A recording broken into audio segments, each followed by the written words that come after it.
Welcome to STR Like the Best. I'm your host, Michael Chang. Today, I have the great pleasure of welcoming my friend Aidan Groll. Aidan is a 27-year-old short-term rental investor based out in Orlando, Florida. Recently retired from his W-2 job as an accountant and currently has 42 units under management, 26 owned, 14 managed as of March 2023. His company, Blue Gems, has a local meetup podcast, and he co-hosts his other properties for investors. Welcome to the show. Man, Michael, thank you so much for having me. It was a pleasure meeting you out in Nashville. Yeah, definitely. It was great meeting you. We had some great conversations over breakfast, which I'd love to dive in more on for my benefit and actually for the audience. But before we start, you have a very big portfolio. You must have some crazy stuff that happened. So what is the most memorable experience you've had this year managing your properties? Yeah, it's funny because my craziest story was actually my first property. So it was a long-term rental it was a short-term rental that's now a long-term rental that I bought back in March 2020. So around COVID times, I was still working at the time. So I was sitting at my W-2 job. I get a message from our guest saying that she was checking out early, asking for a refund. So I'm like, hey, is everything okay? You know, what's going on? And then I get a bunch of ring notifications, and I wasn't one to be checking cameras or anything like that, but I happened to check the camera because I was concerned about her messaging me about this refund. And as I'm checking the camera, I see her husband taking our TV out of the front door. So he was actually stealing our TV. So come to find out, he takes this TV, he brings it to a pawn shop, and he tried to pawn it for drugs. So I have to get the cops involved. The cops are actually at the property waiting for him to come out to arrest him. So he was actually wanted for a different crime and ended up serving two years in prison, because what happens when you steal property and actually pawn it, it's actually a felony compared to just a misdemeanor if he was to steal a TV just for personal use. Long story short, the police are there, the wife comes back, there's an altercation in my front driveway. It was absolutely the craziest story that I'll probably ever have on Airbnb, getting police involved, getting a felon involved, and having my TV stolen that I ended up having to buy back. I had to go to the pawn shop and actually buy my own TV back, which I thought was the craziest part of the story. I ended up paying $50 for a TV that I ended up technically already owned. Long story short, that didn't stop me from then going on to build my portfolio to 42 units today. Yeah, that's a crazy story, especially for your first rental. Did that dissuade you at all? I think for people that don't have short-term rentals, those kind of stories are actually a big thing that hold people back. They're squatters, stealing from you. How did you manage that situation? Yeah, it's a great question, right? Because I think it would have dissuaded a lot of people. For me, I had already had a business, so I understood the cost of doing business and that problems are going to arise, and I need to stay focused on the end goal. And I think really what also helped was that Airbnb, they took my side. So I got all the money back for the TV, I got additional damages for cleaning, and they were very helpful in the claims process. And I had a ton of evidence, right? I had the whole thing on video. With the ring camera, so I had all my ducks in a row. But I think had that first claim not gone my way and Airbnb didn't take my side, I probably would have had a different opinion. But I think because I was able to recoup all of my costs, I was able to go on about my day and continue to scale from there. Got it. No, that's why I'm a big proponent of Airbnb. I know there are people that have had not great experiences, especially from the host side, but the air cover program, in my experience, at least 9 out of 10 times they will side with me, and maybe you don't get the full requests. For instance, sometimes if you have we had a broken couch, for example, maybe 2 weeks ago, and we filed for the reimbursement and paid like $800 for it. And they came back and said, we're gonna be $600 because it's a year old and that's depreciation. I'm like, okay, look, I get it, right? We bought a new couch for $800, so we lost $200. Overall, that's like a reasonable thing. So it is helpful to have Airbnb on your side, the liability insurance, for them to check the guest background. You always get paid. There are definitely benefits of using Airbnb, but yeah, I mean, it definitely has its downsides too. So let's talk about, let's transition the conversation to your portfolio. I have 26 units. We're about 30 now actually in Philly and in Tennessee. 42 units, that's a great portfolio. Tell us generally where they're located and, how do you decide between, or talk to us about the growth of your own portfolio versus your managed portfolio? Yeah, so I started as a long-term rental guy. So I bought my first property back in 2020. It was a duplex. I lived in one side, rented out the other, aka the house hacking strategy, as the Bigger Pockets community calls it. But I learned pretty early on that I was going to need so many properties to be able to leave my W-2, right? Even though I was only making $6, $7, $8,000 a month, I wasn't making a crazy salary back then as a entry-level accountant. But even still, if I was only netting $100, $200 a month per door, I would need 30, 40 doors. And it just sounded not something that I wanted to do. I didn't want to scale this multifamily portfolio to 100 doors. So short-term rentals was that shiny object for me. It was like, wow, you can maybe net $1,000, $2,000 per month with a short-term rental. And I took the same approach as my long-term rental purchase, and I did the house hack model again.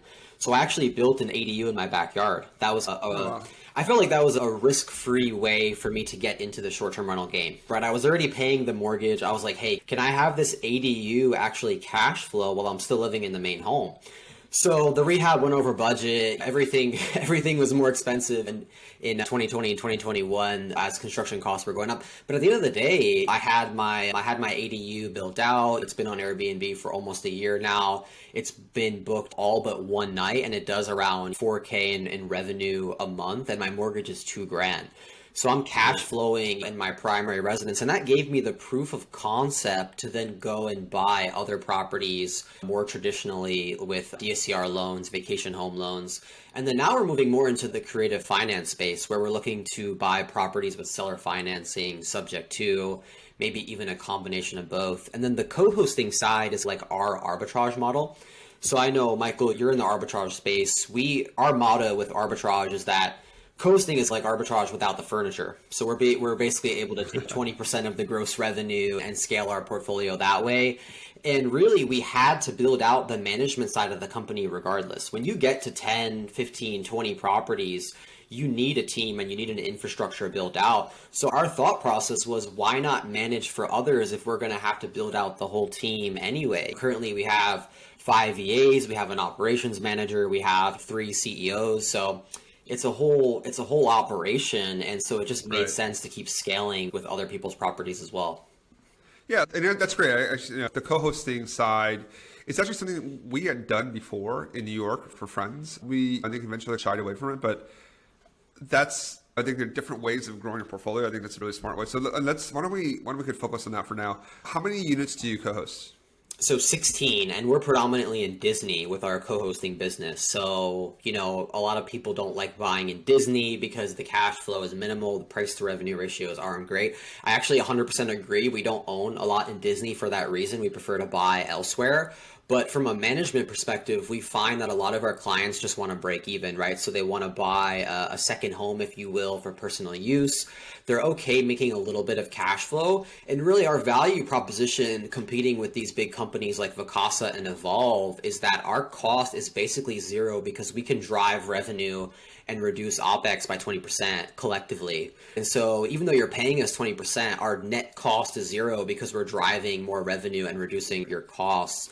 And so the pitch to the clients is pretty easy. And then when they see our own portfolio, they see our reviews, they see how many markets we're in, they're very confident in our ability to execute.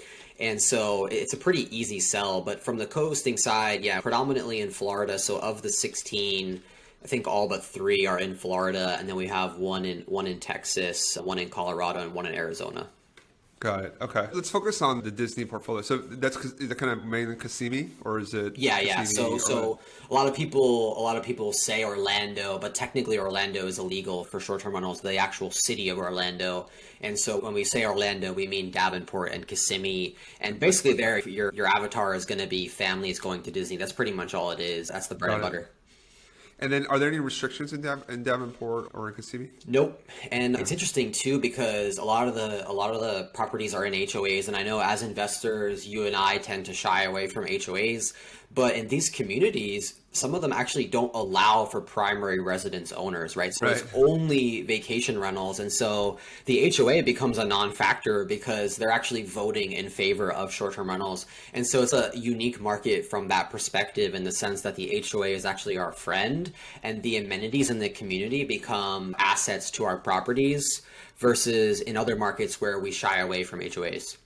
Yeah, no, definitely. We looked at stuff too, and we'll only consider HOAs where majority of the owners are actually or short-term rentals. We've looked into Poconos, some in San Antonio as well. So if it's mostly primary, we won't buy there because just the risk is too high. They can always change the rules, so just a simple vote. Okay, so there's no restrictions on there. Most of your clients are just looking, yeah, which makes sense, right? I think a lot of people, if you're doing this professionally like me and you, like, we need to earn a return on that capital. That's our meal ticket. But if it's just one home, you don't want to deal with it, and you don't want a big company to manage it, a smaller operator that's more focused, like you guys, is definitely the right solution. And then, so 20%, when you're talking about increasing revenue, lowering OpEx, tell us about that. I think on the revenue side, I think most people will be interested. How do you do better than a Vacasa or a Evolve? Yeah, great question. So revenue management, that's pretty much my job in the company. So we have an operations manager to tackle a lot of the day-to-day with maintenance issues and freeing up my time to focus on driving more revenue to these owners. So we use Price Labs. That's just basically a dynamic pricing tool. And I think what's interesting to note is that when we compare to Vacasa and Evolve, who don't use any dynamic pricing softwares, they're not checking it every single day.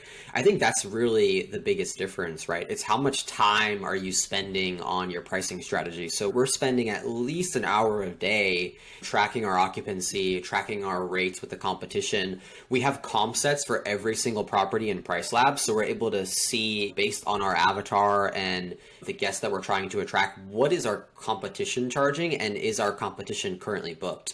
Because that's really the only thing that you should be comparing yourself to, your competition. It's really hard for, me to compare my Disney properties to your properties in the Smokies or any other market, right? Because there's so much seasonality, there's so much different changes that can happen on the revenue side. So for us, it's really creating that comp set and spending a lot of time in the day-to-day changing pricing and changing our strategy overall. We're also very big on length of stay discounts. So we use that heavily on the Airbnb side, where we offer discounts for 3, 4, 5 night stays to get that SEO boost and drive more traffic to our listings. And then we're also on Vrbo and Booking.com. I think a lot of hosts aren't even on other OTAs aside from Airbnb. And then when you add the direct booking site on top, we're getting a lot of traffic to our listings through those different platforms.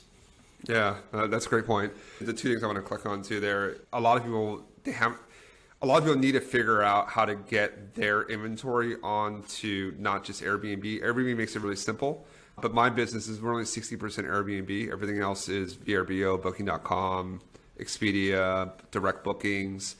And it's hard. It's not easy to do. You have to figure out some technology there. For anyone listening that has listings, and I'm getting messages on my DMs too about people struggling a little bit. The first question I ask is, are you on Airbnb? What other platforms are you on? And just say they're on Airbnb. Look, you are missing a huge amount of the population that just doesn't go on Airbnb for whatever reason. I think the second part is revenue management. I mean, we use Price Labs, we use Rank Breeze, we use AirDNA actually to look at booking patterns as well, just to make sure that we're tracking occupancy over the next 4 weeks.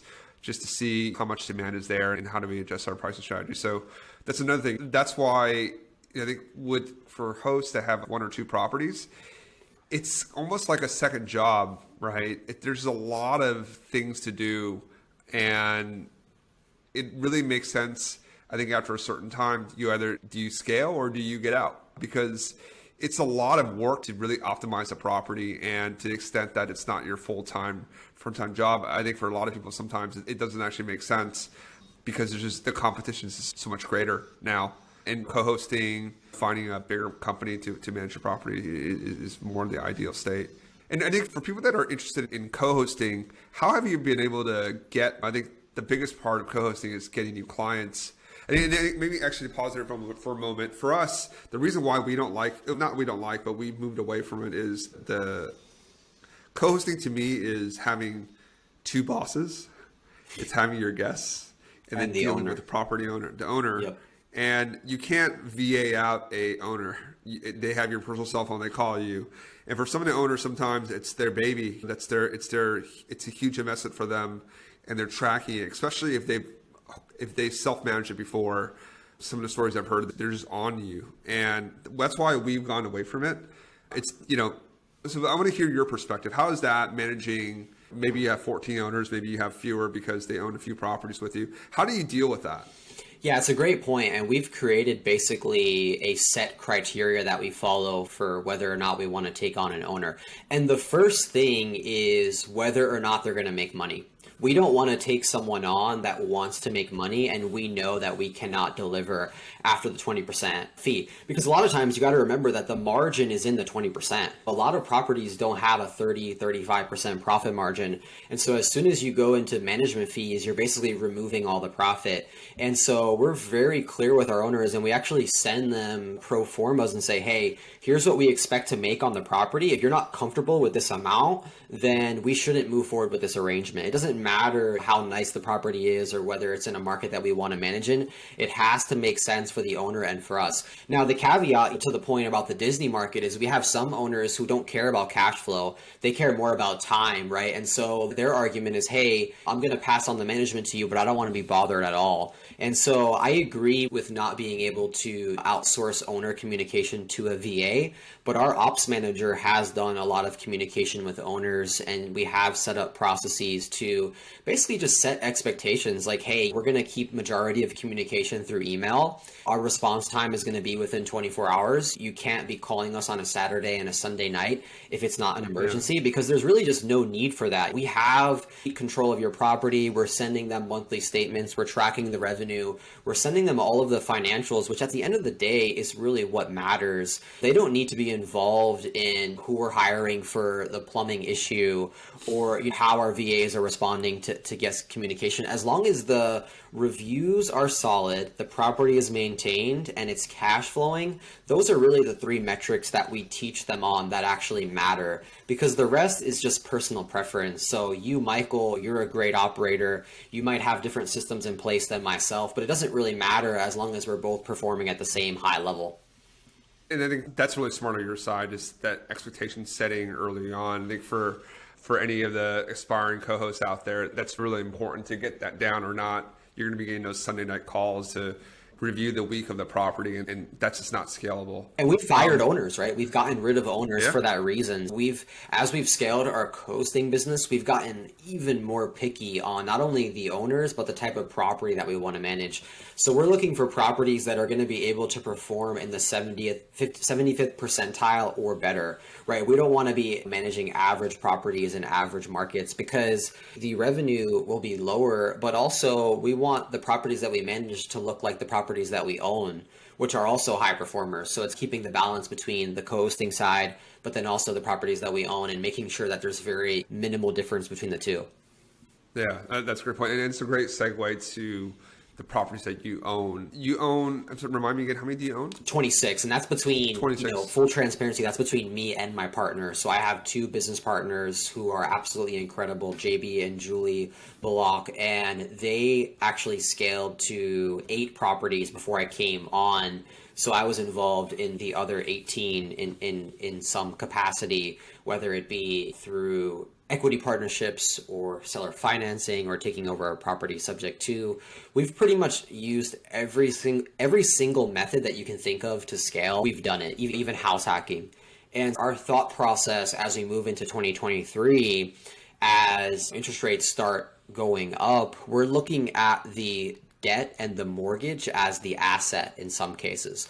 So we're actually trying to take over or get seller financing on properties where the interest rate is more attractive than we can find on the open market with a DSCR lender.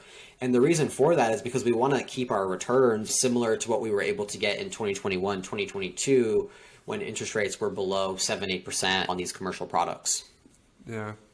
That's a great point. And we don't use those creative financing strategies, but definitely very powerful, especially in a higher interest rate environment. But what I want to talk about more is just where do you, like, out of these 26, where do you guys own actually? Yeah. So again, we're gonna keep harping on Florida. We absolutely love Florida. So we own in Clearwater, Largo. We own in Vero Beach. We own in Hollywood. We own in Tennessee, so we have 2 new construction cabins in the Smoky Mountains, and then we're also in Scottsdale and Phoenix. So we actually just closed on a property in Scottsdale last week. So very excited to enter that market. We love Arizona. We love the regulations there. We love that it's business friendly. We love Florida for similar reasons. One of my favorite things about Florida that I think a lot of investors miss out on is the seasonality. Pretty much every month but September is going to have a lot of traction. And I think that's different than some of these seasonal markets like the Smokies or Big Bear, where you're going to have very slow months, even Destin and the west coast of Florida. So we try to find properties that are busy all year round, and we use that to our advantage so that cash flow is coming in at all times. Because remember, with this being our full-time jobs, this is how we're able to eat and feed our families. So we need to make sure these properties are cash flowing pretty much all year round. Yeah, no, agreed. And that's our model too. We like low seasonality markets. Our experience in the Smokies is like January and February are slow, but generally we're able to make money out of the 10 months out of the year. But let's talk more. So most of your inventory is in Florida. How do you underwrite? I want to talk about that because you're obviously a numbers guy, former accountant. How do you think about, and I think for me, the most important part of underwriting is getting the gross revenue correct. If you can get the revenue correct, you can make mistakes you cannot be really accurate on the expenses generally, but they're not going to sink your deal. But if you're 10% off on revenue, you're going to be in big trouble. But if you're 10% off on an expense item, you'll probably be okay if you have your revenue down. So talk to us on how do you do that? How do you triangulate for that? Let's talk about that Phoenix property that you just closed on. Walk us through your underwriting process there. Yeah, I absolutely love your point around getting the revenue correct, because I think that's also the hardest part. I think a lot of new investors, they learn about AirDNA, Data Rabu, Price Labs, but the problem is, as all these softwares are going to have variances of their own, our approach, and we've learned this just from more experienced investors, is taking the entire data set, whether you pull it from AirDNA, pull it from Price Labs, Matchvisor, it doesn't really matter. But at the end of the day, what we're trying to do is create a comp set that very closely matches what our property is going to be. So if it has a pool, I also want to know, is the pool heated? Is there a hot tub? What is the design like? Is there a game room? So a lot of these revenue and projection tools, especially the rentalizer on AirDNA, when anyone tells me they use the rentalizer, I automatically know their revenue is way off, because the problem is that it's not taking into consideration things like design, things like the game room, even the layout, the amount of people that you can sleep. And so what we're doing basically is just spending hours on end trying to create the perfect comp set. And then we know if we could have 5 properties within a 1-2 mile radius of our subject property that is matching all of the criteria that we've laid out, we know within a reasonable doubt it'll do within 5 to 10% of the same revenue. And then once you have the revenue, to your point, all we're doing is basically using the OPEX percentage across our portfolio to underwrite on the expense side. So across the 26 properties, we average around a 38% OPEX ratio without a management fee. So we know that we're going to fall between 32 to 40 depending upon the market. And so you figure if you have your revenue correct and you have your OPEX percentage, you're going to know within a reasonable doubt how much your net profit margin is. Yeah. No, agreed. And we took a very similar approach. And we generally use AirDNA. How do you, I guess just on AirDNA, how do you find that? Because obviously the kind of issue is you're going to have, some of the data is not good.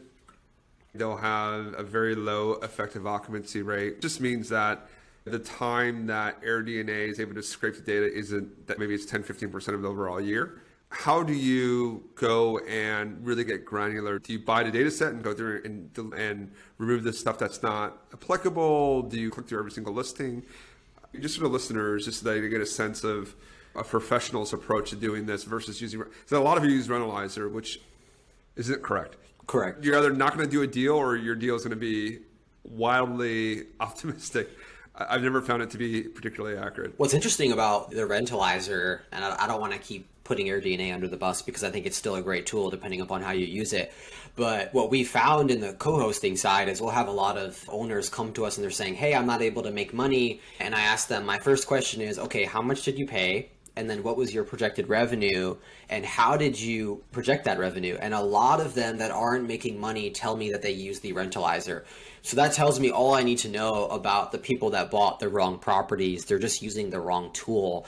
So what we do is very manual, be fully transparent. We take all of the listings and we filter out anything that was available for less than 300 days. We don't even want to look at it. We consider it bad data. Anything with less than 20 reviews, we're also kicking out. And then we also look at the review gaps, right? So we know that if there's gaps in the reviews, whether it's, let's say it's January 2023, we don't see another review until April 2023, that tells me that there could have been some element of owner use or the owner blocking the calendar. Now, of course, it could have been a verbo booking, it could have been a direct booking, but the likelihood is pretty low. And so generally speaking, we just also throw out listings that have too many gaps in the reviews, and that creates our clean data set. And then once we have the clean data set, we go through and we rate the properties based on the design, whether or not it has a heated pool, whether or not it has a hot tub. Price Labs can do some of those things, AirDNA cannot. It depends on what tool you're using. But at the end of the day, your design has to be the same, your amenities have to be the same, and that's the only way to get a true revenue projection, in my opinion. Yeah, hey, for people that are listening, that is really important to do. And Aidan, thanks for sharing that. I think that's, if you want to do underwriting correctly, that is a great first step to do everything that Aidan just said there. You're going to be ahead of 9 out of 10 people doing this. And look, it's a huge investment for you. Do not be intellectually lazy and just use Rentalizer and ask a few folks and make a $500, $800 million investment. You've worked too hard to put your family's financial future on the line by not doing all the work that you could be doing to getting that right. Actually, I'm curious on this question. I don't actually use Price Labs for underwriting as much. I have a different approach. How do you use Price Labs in combination with AirDNA in your underwriting? Yep. Before we move on. So I use the market dashboards, and you're able to basically download all of the listings and the projected revenue. And then what I actually do is I take AirDNA data and Price Labs data, and I compare how much the variance is between the two. And if one of them is way off, let's say Price Labs is saying that the property did 20K more than AirDNA, I dig deeper into that listing. So if it has more than a 10% variance, I want to know why the data might be off. And then I'll have to figure out which one I think to be more reasonably accurate. The last thing that we do, it's pretty much known as the enemy method. We'll just go into the Airbnb calendar and start looking at the actual rates, and does that rate make sense based upon what AirDNA and Price Labs are telling us. Now, of course, the challenge with that is depending upon when you're pulling the data. If it's in peak season, your ADR is going to be way off, and that's when it becomes important to know the seasonality, right? So I want to know that if I'm looking at the data in July in Florida, July is a great month for Florida, so I need to make sure that I'm discounting the rate slightly, because on an annual basis, the revenue is going to be lower than what July is telling me. That's interesting. I use the enemy method as well. I think it's popularized by our friends at the short-term shop. So shout out to Avery and Luke. I don't look at rates, actually, because it was exactly what you said. And you don't know, maybe that all the higher rates are already booked out. Better properties get booked out, and they're not going to show up on your search. I just feel like that sample size is too small. There's just way too much noise in that. What I do use the enemy method for is kind of the other part of what you said. I'll actually go read the reviews, and if I'm going to buy the area, like what are some, are there things that people love about it or things that people hate about it, just so I know? Is it next to a car wash, for example, something I looked at? It's like across from a car wash, and I read some complaints about that. I was like, that's not something I want to buy into and deal with. But it's great. Like everyone uses, not to say mine's right or wrong, but uses these kind of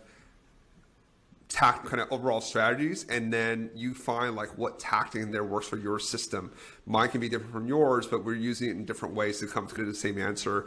Is this a great property for me to invest in? But I think the lesson is using these data resources out there and triangulating a picture for yourself on what that revenue is. Is this an investable property? That's really going to maximize your probability of success. Like, no one can predict the future. It's not going to hit exactly what we project, but we at least are putting the odds in our favor that it's going to be close to that. And then we've already done the work to make sure we have the operating team and everything else that we can execute those numbers that we're projecting.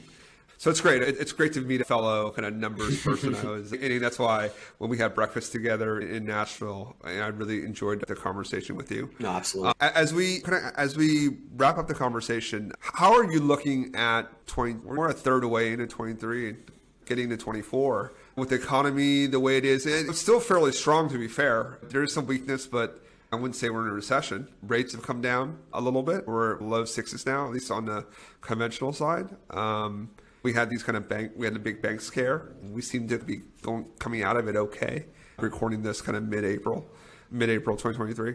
Just how are you looking? And I know you just bought in Phoenix. How are you looking at growth from your co-hosting business, from your own business for the next 12 months? Yeah, I think three main points here. I think the first point, and this is part of our underwriting process, is can we break even if revenue were to go down 20%?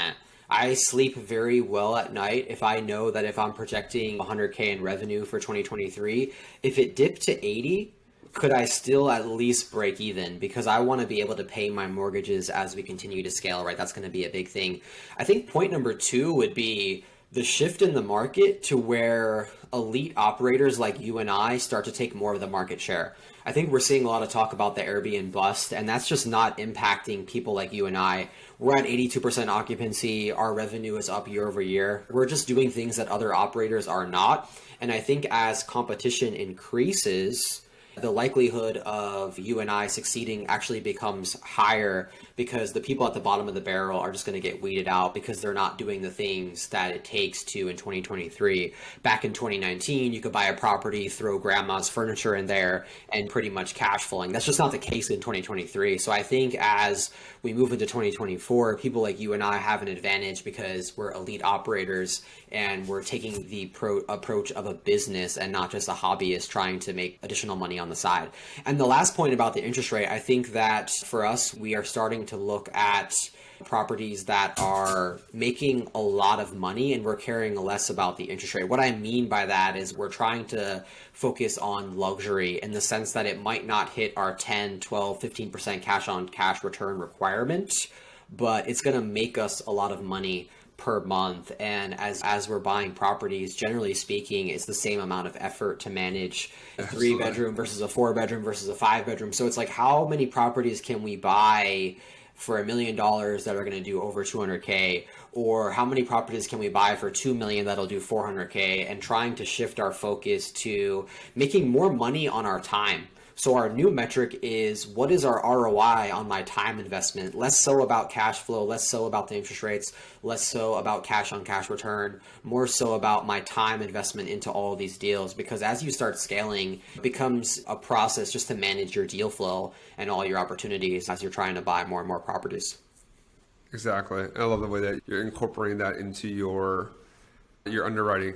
I see people out there with a lot of units, 100, 200, 300, 400 units. And then I look at the ADRs and they're like $100 a night, $120 a night.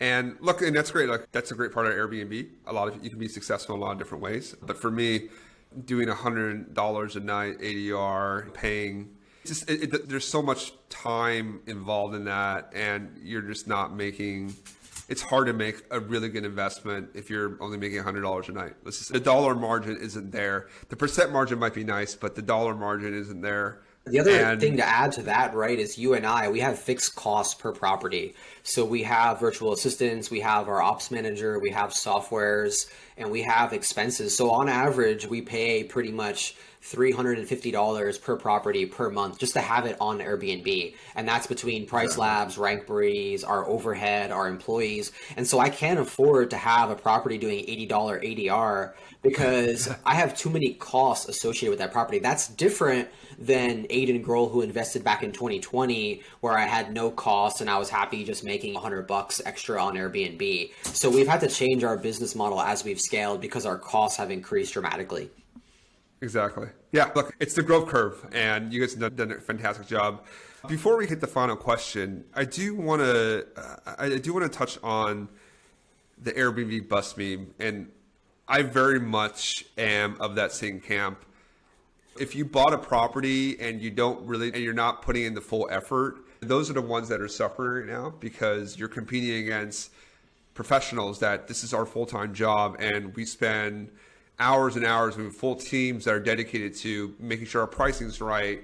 All the reviews are 5 stars, just everything that we put into property to make them special. And if you're not in that level right now, you have to up your game. If not, you're going to be left behind, because that competition for the middle part of the curve is being that much more intense. And it's what I call bad competition, because then the only way that you're going to compete is on price. And there's only so far you can cut before you just never invest in your property. And then your guests have bad experience, and it's this death spiral of bad reviews, lower prices, bad reviews, lower prices, where at a certain point you're gonna be like, for people to throw their hands up and say, hey, I don't want to do this anymore because I'm not making money. I'm dealing with bad guests that are ruining my property all the time, and the juice is not worth the squeeze. It really, we're getting close to an inflection point where you're gonna have to decide if this is something that you're very serious about, you're going to invest the time and the capital to do, or you leave it to a professional, or you sell the property. I think we're getting close to that point. So my traditional kind of final question I ask all my guests is, like, short-term rentals is a team sport. We rely on each other to learn the business, to optimize the business. What's the kindest thing that someone's done for you along your journey that's really helped you get to where you are today? Yeah, I'll have to attribute my success to influencers like yourself who have been able to give back to the community through content, through education. Because if at the end of the day, you and I wouldn't be in the place we are today without the people before us that were willing to share what they learned. I've made hundreds of thousands of dollars of mistakes, and now I'm trying to help even our students. We started a coaching program where we're trying to help people not make the same mistakes that you and I have. And so that's what I would say about my journey. I think I'll just give all the credit to the people before me, people who went and spent the time to educate the communities on their journey and their success, to not only inspire us, but show us how to do it correctly and to create true business out of it. Yeah. No, we stand on the shoulders of giants. So I very much agree with you. There's just a lot to learn. And I think that's another great part about the short-term rental community. If you just ask questions, people are out there, they're more than willing to help you. But just ask, just be out there, be active. And if people ask you, also just be generous and kind with your time. Thank you very much for spending the last 30 minutes with me. I really enjoyed this conversation and look forward to great things to come. Yeah, thanks so much, Michael. Appreciate the time.